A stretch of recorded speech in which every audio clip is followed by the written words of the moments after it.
आप सभी लोगों को साना मैथ्स क्लासेस में स्वागत है। आज मैं लेकर आया हूँ 9th क्लास का 1.1 एक्सरसाइज का चौथा क्वेश्चन। इसे 1 बाय 1 हम सॉल्व करेंगे। देखिए क्या बोल रहा है, बोले कि नीचे दिए गए कथन सत्य हैं या असत्य कारण के साथ अपने उत्तर दीजिए। हमें ये बताना है कि 3 क्वेश्चन हमें बताना है कि ये बातें सही है ये गलत है, और अगर सही है तो किससे सही है और गलत है तो किससे गलत है, कारण से हमें इसको देकर उत्तर देना है।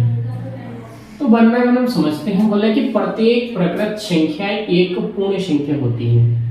प्रत्येक प्रकृत संख्या एक पूर्ण संख्या। सबसे पहले हम समझेंगे प्रकृत संख्या या प्राकृतिक संख्या किसे बोलते हैं।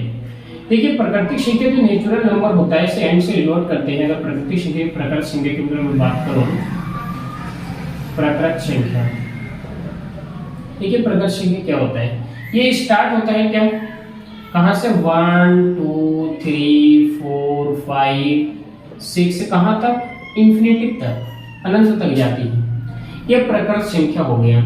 पूर्ण संख्या क्या हुआ, तो पूर्ण संख्या जो हुआ, पूर्ण संख्या, तो पूर्ण संख्या है हमारा 0 1 2 3 4 5 6 कहां तक, अनंत तक।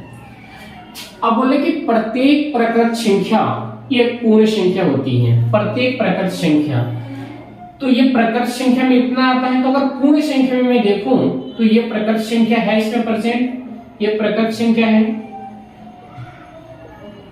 इसे हम प्रकृत संख्या कहेंगे। तो एक बात बताइए, प्रत्येक प्रकृत संख्या भी पूर्ण संख्या नहीं है, इससे तो हम पूर्ण संख्या, इस पूरे को पूर्ण संख्या कहेंगे। तो ये प्रकृत संख्या भी है इसमें, और जीरो ऐड है इसमें पूर्ण संख्या में बल्कि ज्यादा चीजें हैं। तो प्रत्येक प्रकृत संख्या क्या पूर्ण संख्या है? हाँ, ये बातें क्या है, सत्य है। ये बातें क्या है, सत्य है। तो यहाँ पे लिख देंगे सत्य।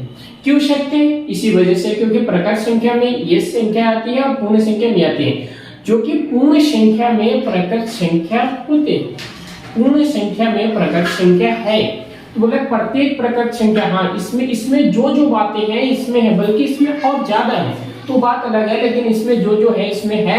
तो प्रत्येक प्रकृत संख्या पूर्ण संख्या है। इधर देखिए सेकंड क्वेश्चन बोला कि प्रत्येक पूर्णांक पूर्ण संख्या होती है। अब पूर्णांक क्या होता है, पूर्ण संख्या तो हमारा ये हो गया, पूर्णांक क्या हुआ।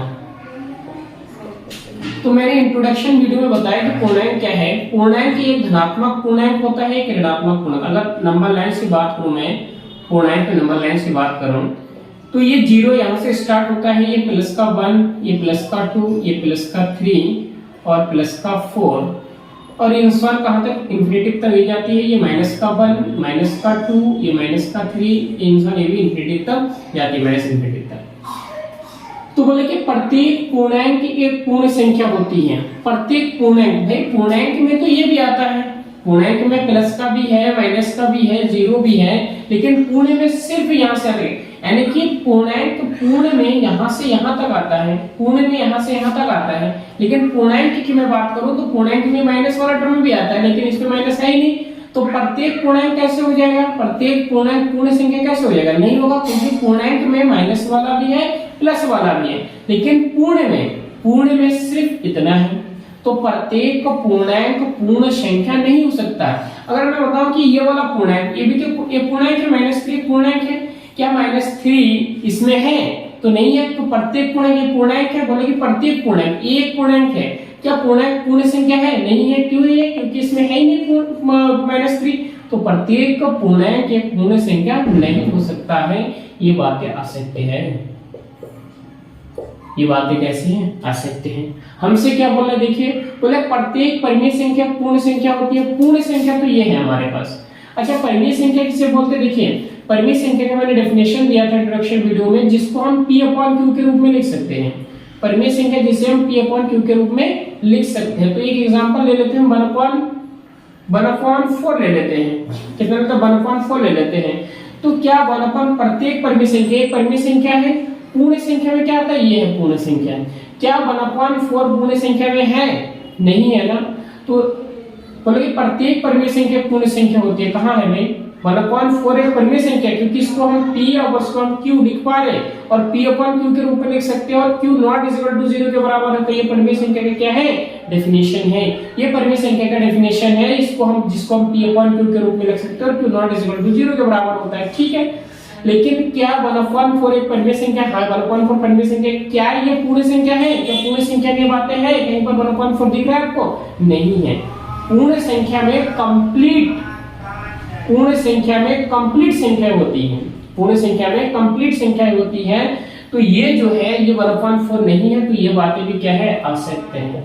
ये बातें भी क्या है? असत्य है। इस प्रकार से ये हमारा चौथा क्वेश्चन हो गया है। और मैं बताऊं कि इस एक्सरसाइज का 1.1 एक्सरसाइज का लास्ट क्वेश्चन था, और इस प्रकार से 1.1 एक्सरसाइज हमारा कंप्लीट हुआ। अगर आप लोगों को समझ में आया तो प्लीज चैनल को सब्सक्राइब करो, चैनल को दबाइए। Thank you.